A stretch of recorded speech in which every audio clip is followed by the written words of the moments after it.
We now move to the single item of business for this extraordinary meeting.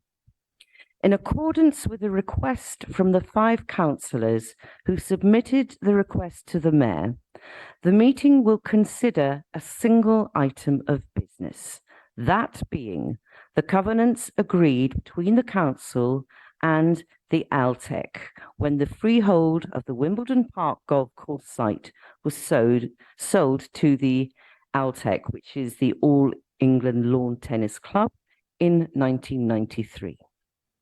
A report was published as part of the agenda papers, and that report is what we are discussing this evening alongside the 2 amendments received to it. In line with the request from the 5 councillors, the report focuses on the covenants.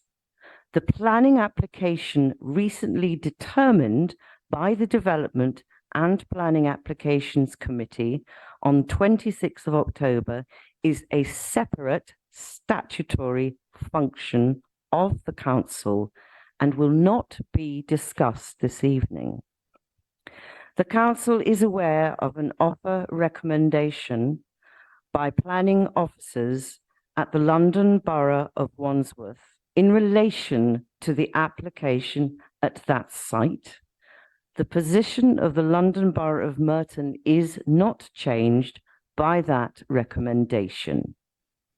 I would therefore please ask all councillors this evening to concentrate their comments and discussion solely on the covenants issue during the debate this evening.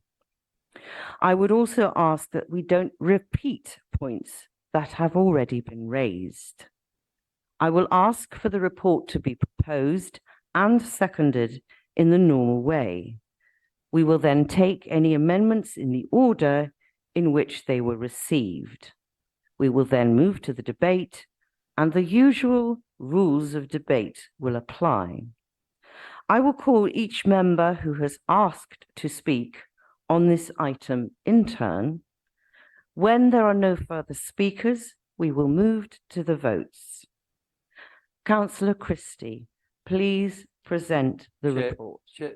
Chair, put a point of order for clarification, could I please? Please stand if you are addressing me.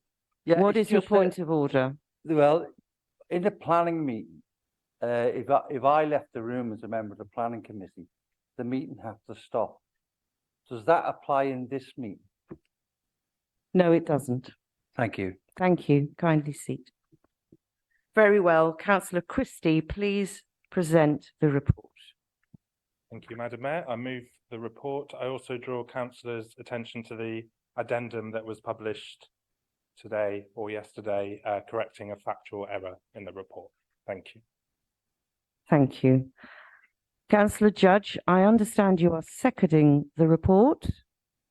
Madam Mayor, I am a second report and the addendum that's been mentioned by Councillor Christie. The former golf course land with which we are concerned remains subject to covenants contained in the 1993 transfer from the Council to the All England Lawn Tennis Group.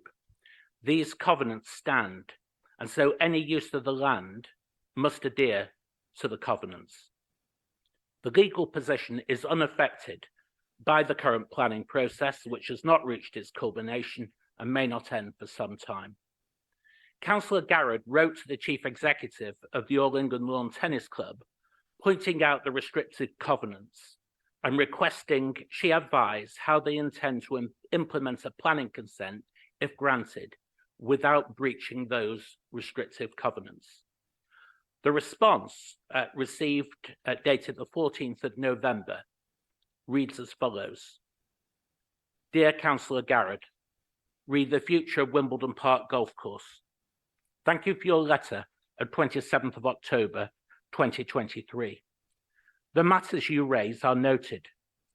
While resolution to grant was provided on the 26th of October on behalf of Merton, there are further stages to complete, and the Section 106 agreement has not yet been entered into. As such, we remain fully focused on these elements at the present time. If planning permission is granted and the Section 106 agreement completed, We would then welcome a meeting to discuss the restrictive covenants. Yours sincerely, Sally Bolton, Chief Executive of the All England Lawn Tennis Club. So, Madam Mayor, we do not yet know the precise nature of the factual and legal situation we will face in future. Without knowing the intentions of the All England Lawn Tennis Club with regard to the restrictive covenants, we are not in a position to take legal advice that we must do before we determine how to act in future. You may be assured that when we do respond, we will act in the public interest. We will only act after taking full professional and legal advice. We won't waste public money on taking advice on speculative positions, and we won't make empty gestures for political purposes. Which brings me to the opposition amendments. What both amendments are seeking to do is to set in concrete now how we act in a future unknown legal and factual situation. So according to these amendments, whatever legal advice we receive, we should approach the situation with our hands tied. We utterly reject such an approach. It would be reckless to act in that way. We will take legal advice and act upon it in a measured way in the public interest. Indeed, the LibDem amendment is seeking to restrict how the council's legal team should act in future in the upper chain of the Lands Tribunal.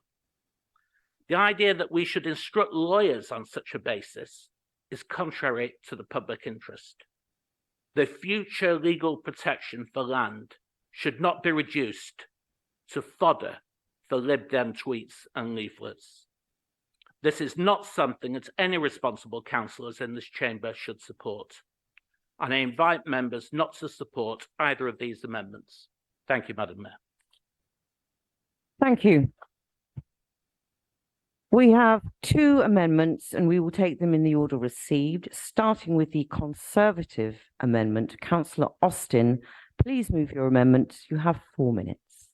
Thank you, Madam Mayor. I don't think I'll need 4 minutes. May I just start by associating myself fully with the leader's well wishes to His Majesty a day after his birthday. I think the King will be very interested in the outcome of this debate, and I'm sure will support us in the preservation of open space. But I fully associate myself with the leader's remarks, and thank you to the team who prepared this report. The minutes going back to 1993 seem to be as unintelligible as sometimes current minutes can be, but I was delighted to see Councillor Mrs. May clearly representing her views, something she continues to do in Parliament today.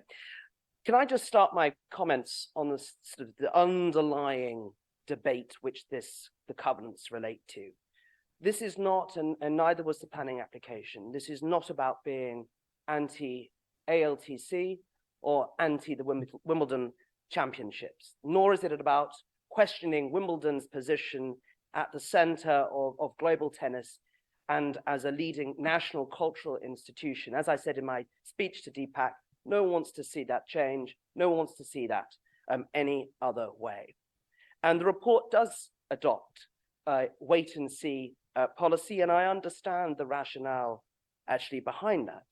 But the question before us tonight is not a legal one. It is a political question.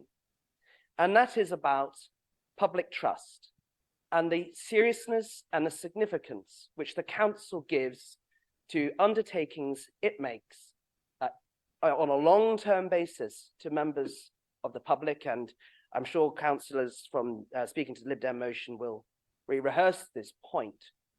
But it's perfectly clear what was intended by the council when it made the covenants in 1993. In fact, it couldn't be more clear. It's enshrined in the minutes forever that this land will be protected as open space. And the political question today is not to restrict the council's legal teams as they deal with an unknown path. We don't know whether the All England are going to seek to appeal to the upper tribunal or indeed to work with the council. I take that point. But the amendment that we have proposed seeks to make clear from the start that the council really does take seriously the undertakings that it has already made to the public. And this brings me on to my sort of concluding point, which is Merton Council has a duty to protect the public trust in its decision-making. It was, as I said, absolutely clear what the intention of these covenants were and how they were to be brought into effect. And all we are asking is that the council honour its promises that it made to the people of Wimbledon, particularly those in the village and around Wimbledon Park all those years ago. As I said, that promise is enshrined in the minutes forever. Thank you. Thank you. This is being seconded by Councillor Barlow. You also have 4 minutes. I'll reserve my right to speak until after the Liberal Democrats. Thank you very much. We now move on to the Liberal Democrat amendment. I invite Councillor MacArthur, please, to move the amendment, and you have 4 minutes. Thank you very much, Madam Mayor. I'm happy to propose this amendment. For the third time of asking, we will be requesting that administration commit to enforcing these covenants.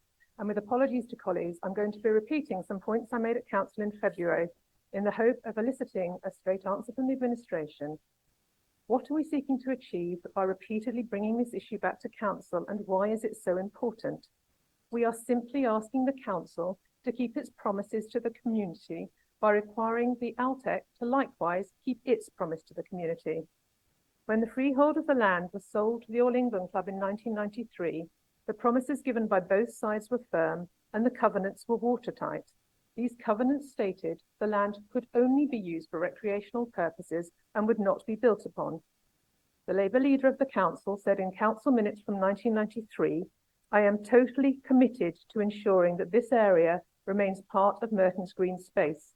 And in answer to the community's misgivings, he assured future councils and future residents that when we decided to sell the land, we did so ensuring that it would be kept as open space, and we did so determined that any future owner would be denied forever the opportunity to use this space for any development.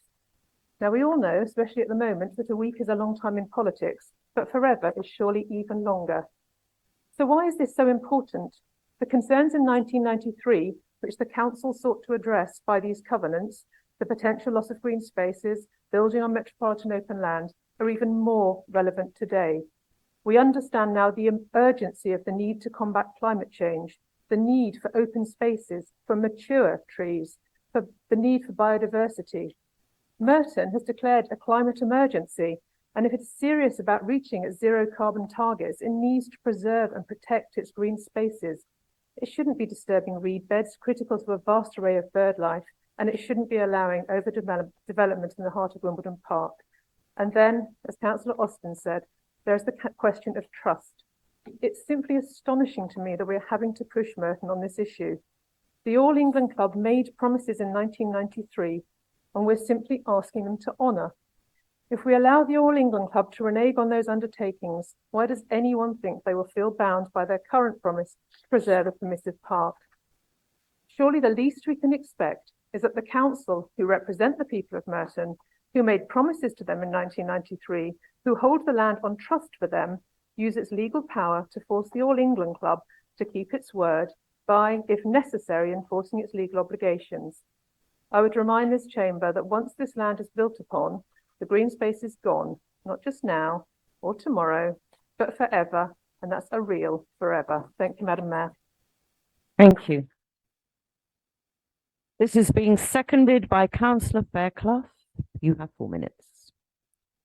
Thank you, Madam Mayor. I'm happy to second this amendment tonight. And as Councillor MacArthur has said, it's third time lucky on this proposal.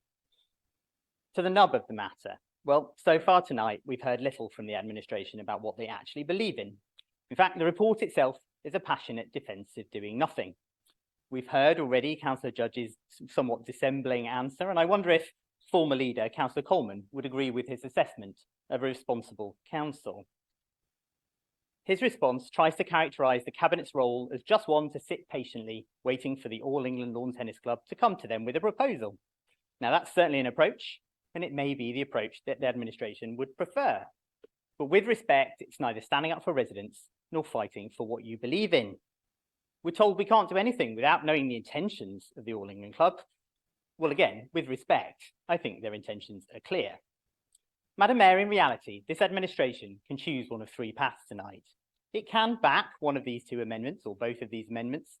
It can agree to at least consider honouring the promises a Labour administration made to the people. It can confirm, as an alternative, what we all strongly suspect, that it has absolutely no intention of standing up to the corporate power of the All England Tennis Club. What an admission of weakness, Madam Mayor, but at least it would be honest. Or, as we've already heard, it can try to create a technical smokescreen, pretending there's some reason it can't offer an opinion. Indeed, 'twas ever thus. Back in February 2022, Madam Mayor, was the first time that this proposal was discussed. At that point, this Labour administration, through both the then leader and the then cabinet member, made their colleagues squirm with embarrassment. Amongst other things, they told us several times in their speeches they were not lawyers. And indeed, a particular lowlight for me was the confirmation that lawn tennis was indeed played on grass. All because they did not want to have to discuss anything in detail or give any opinions. Instead, they waffled about sports, tried to make it sound too difficult. And it's clear, if you rewatch or read those speeches, as I have, that in reality, they just fallen behind the All England. But they aren't brave enough or honest enough to say so. It wasn't leadership. Has the administration been any more honest tonight so far, Madam Mayor? And this could be a moment to offer leadership, to take the front foot. Parts of this administration seem to be very keen on their legacy. Now, I don't subscribe to the big man view of politics, Madam Mayor. So maybe one of the big men on the administration, or otherwise, will step up and ensure a real and meaningful legacy. Thank you, Madam Mayor.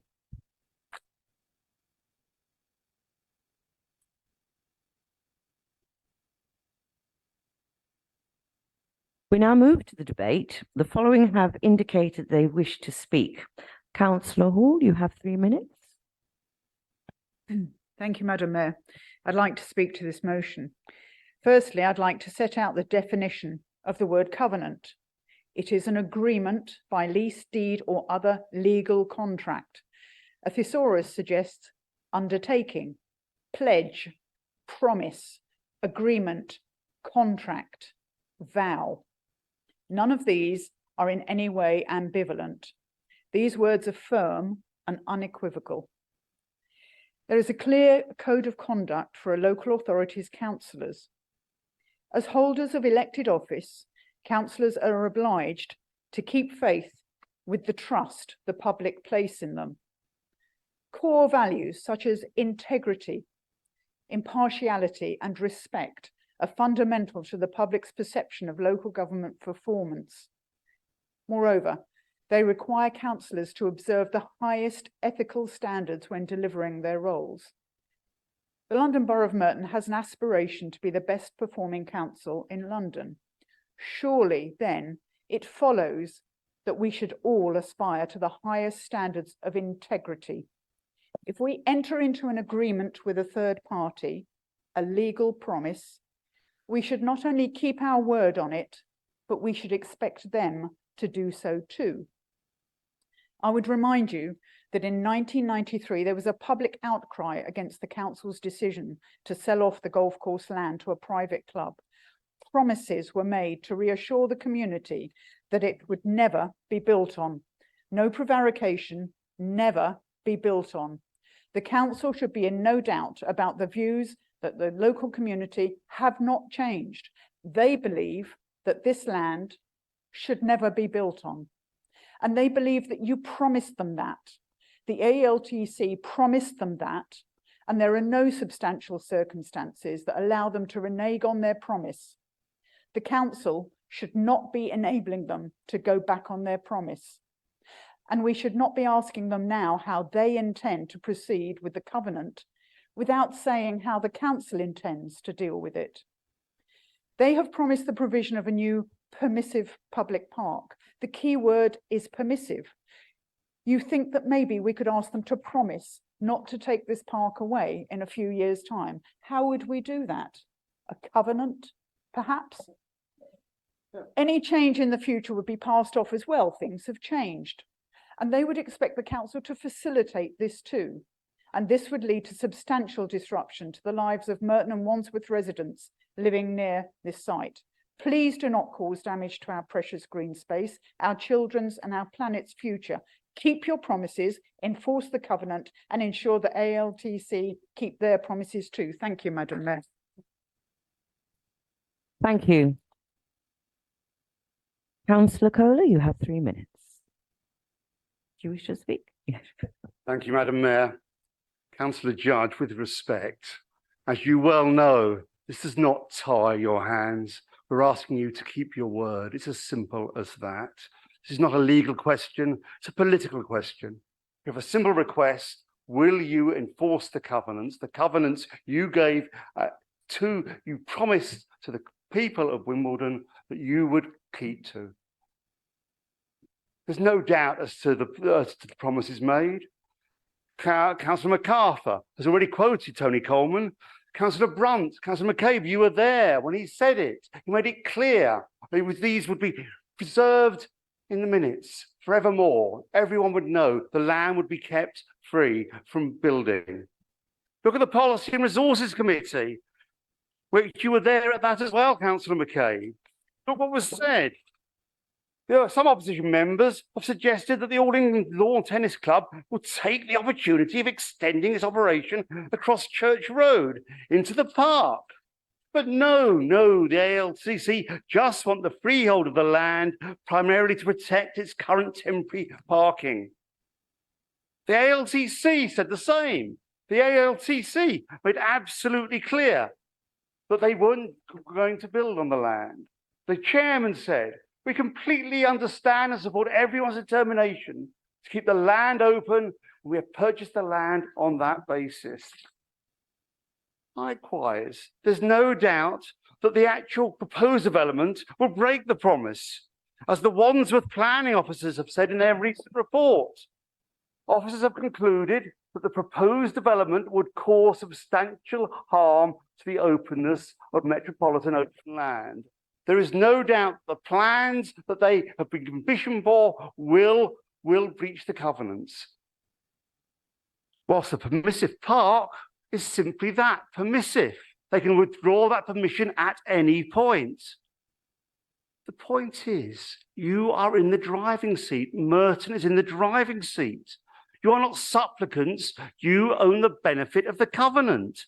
And yet the council says the covenants must be addressed by the All England Lawn Tennis Club before any development is commenced. Councillor Garrett bends the knee and says, I'd be grateful if you could advise how you intend to implement the planning consent, if granted, without breaching the restrictive covenants. Councillor Garrett, you can mutter over there as much as you want. You should be telling the All England Club that you will enforce the covenants, not only asking them how they'll address them. You have, in effect, a ransom strip. So use it. Don't wait to be told. Thank you, Madam Mayor. It is time. Thank you. Can I just a reminder, if you are speaking, you address me, not your opposing members. Thank you. I'd appreciate eye contact. Also, please, no banter between when people are speaking. No comments. Thank you. That applies to everyone, of course. Right. I now would ask Councillor Barlow if he would now like to speak. Yes, thank you. Thank you, Madam Mayor. I'm speaking on this report and seconding the Conservative amendment, having been assured that this discussion is entirely separate from the application considered by the Planning Committee, of which I'm a member.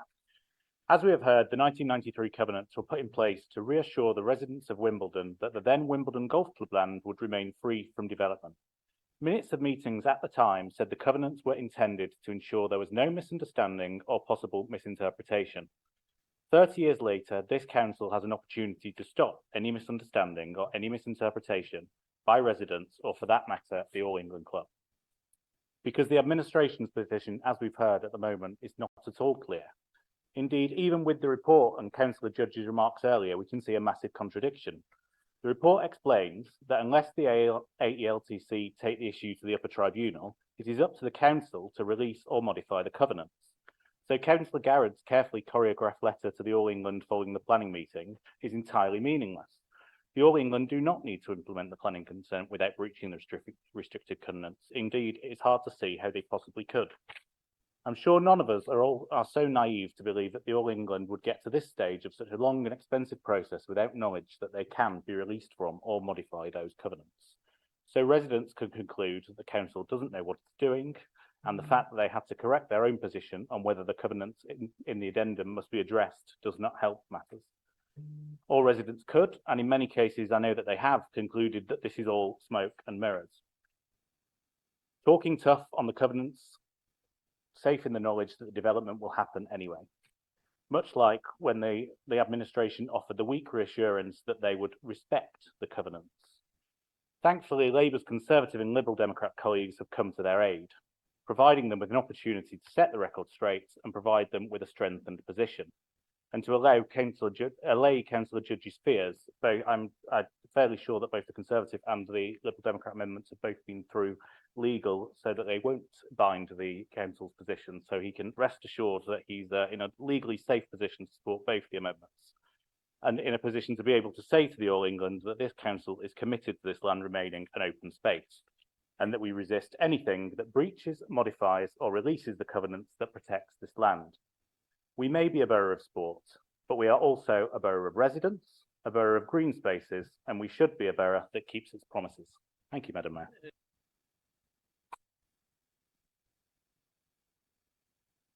There are no further speakers. Therefore, Councillor Christie, do you wish to use your right to reply? You have 2 minutes. Thank you. Thank you, Madam Mayor. Yes.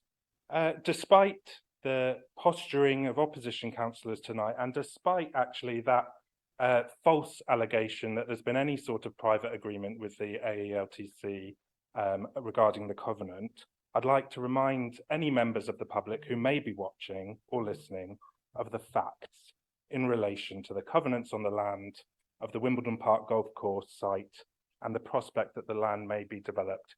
Fact number one, the covenant remains in place.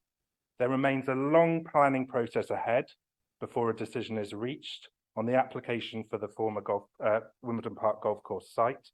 And at this time, AELTC do not have permission to begin development.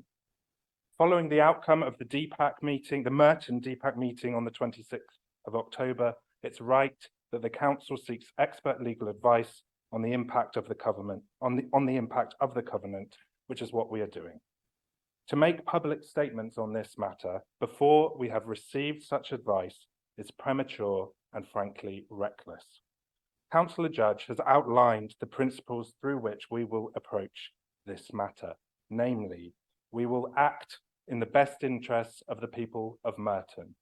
We will not waste taxpayers' money, and we will not make empty promises purely for political gain. This is a serious matter, and it requires a serious approach. We will be honest, transparent, and grown up in our approach because we have a duty to protect the interests of our residents, however funny the Liberal Democrats find that. And this administration, as a party of power, not simply protest, takes its responsibilities seriously. We'll be voting against the amendments tonight. We already have a public position agreed at full council that whilst this land has never been freely open to residents, covenants over this land must be respected. This remains our position and we will vote against the amendment. Thank you, Tom. So I will now call for a vote on the Liberal Democrat amendments. One moment. Yeah.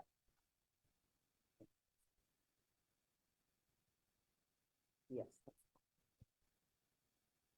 Thank you very much. That's agreed. As a recorded vote has been requested, I will now pass over to the monitoring officer to take you through the voting process.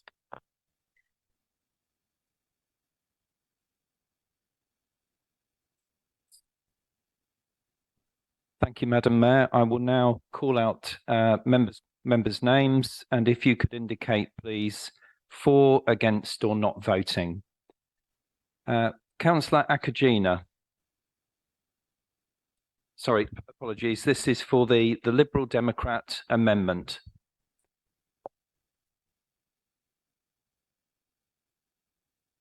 Councillor Alan Brittis. Yeah. Councillor Attawar. Councillor Austin. Councillor Barlow. Councillor Bim. Councillor Bakari. Councillor Braithwaite. Councillor Brunt. Councillor Butcher. Councillor Charles. Councillor Christie. Councillor Cooper Mabaya. Councillor Cox. Councillor Dollymore. Councillor Dresselars. Councillor Fairclough. Councillor Flack. Councillor Foley. Councillor Fraser. Councillor Galea. Councillor Garrod. Councillor Gould. Councillor Hall. Councillor Hayes. Councillor Henry. Councillor Hicks. Councillor Holden. Councillor Howard. Councillor Irons. Councillor Judge. Councillor Kawisa. Councillor Kenny. Councillor Kirby. Councillor Kohler. Councillor MacArthur. Councillor Macaulay. Councillor McCabe. Councillor McGrath. Councillor McLean. Councillor Mercer. Councillor Mundy. Against. Councillor Neveson. Councillor Oliver. Councillor Page. Councillor Patterson. Councillor Pearce. Councillor Rees. Councillor Skeet. Councillor Stringer. Councillor Shapansky. Councillor Willis. Councillor Williscroft. Councillor Wilson. Councillor Welton. And Councillor Manley.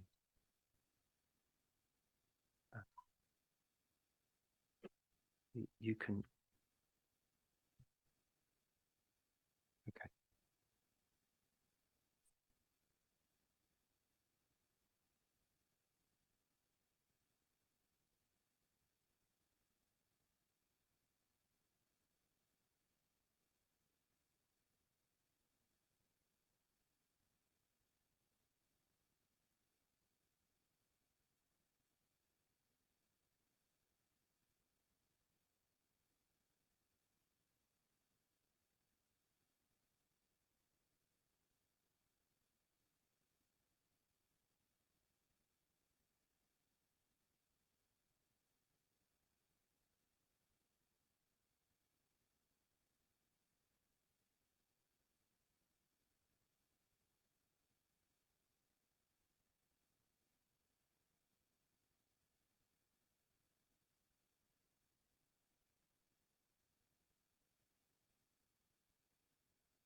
Helps if you can hear me.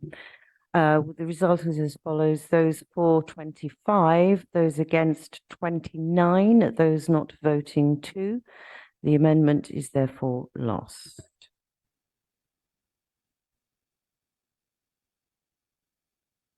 The amendment falls. I now call for a vote on the Conservative amendment. I need 6. I think we can now accept that. Thank you very much. Okay. Yes, that's fine. So the monitoring officer will now call your names. Thank you. Thank you, Madam Mayor. So this is a vote for the Conservative amendment. I will now read councillors' names. If each of you could indicate, please, for, against or not voting. Councillor Akagina. Councillor Alan Brittis. Councillor Attawar. Councillor Austin. Councillor Barlow. Councillor Bim. Councillor Bakari. Councillor Braithwaite. Councillor Brunt. Councillor Butcher. Councillor Charles. Councillor Christie. Councillor Cooper Marbaya. Councillor Cox. Councillor Dollymore. Councillor Dresselars. Councillor Fairclough. Councillor Flack. Councillor Foley. Councillor Fraser. Councillor Galea. Councillor Garrod. Councillor Gould. Councillor Hall. Councillor Hayes. Councillor Henry. Councillor Hicks. Councillor Holden. Councillor Howard. Councillor Irons. Councillor Judge. Councillor Kaweza. Councillor Kenny.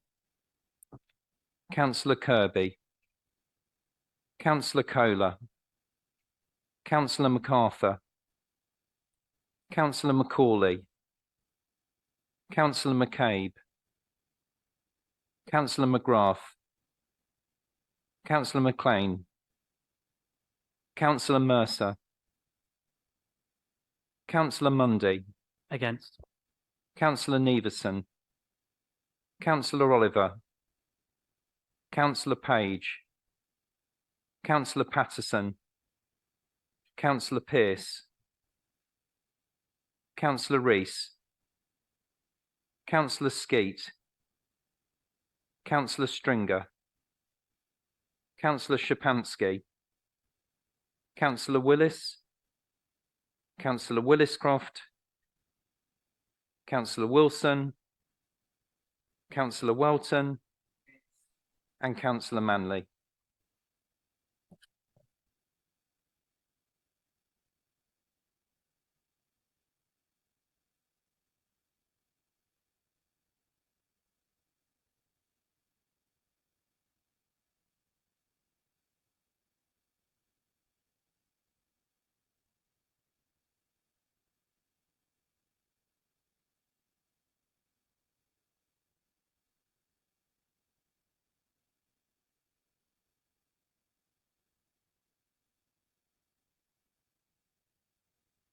The recorded numbers are 4, 25, against 29, not voting 2.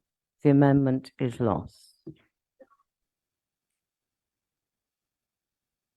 The amendment falls. I now call for a vote on the substantive report.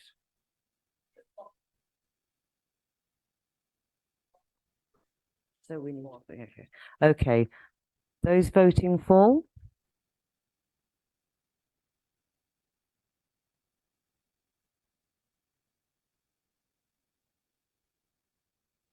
Okay. And those voting against?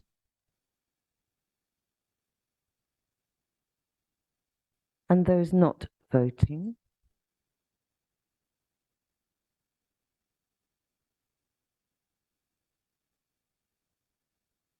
Thank you very much.